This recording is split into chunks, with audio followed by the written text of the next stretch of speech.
Теңіз әлемі.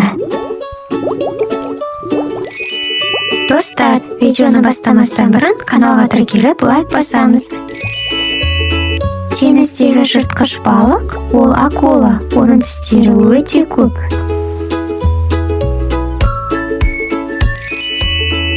Теңіздегі мейірімді балық ол дельфин, ол адамдармен дос болғанды жақсы көреді.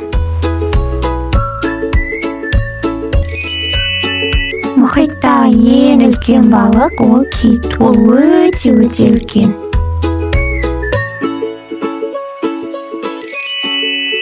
Теңіздегі тағы бір ерекше тіршілік ол сегізаяқ, оның 8 аяғы бар.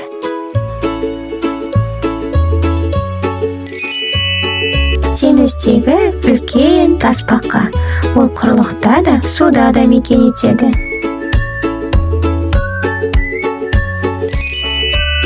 Ал бұл итбалық су астында қоректеніп, құрлықта демалады.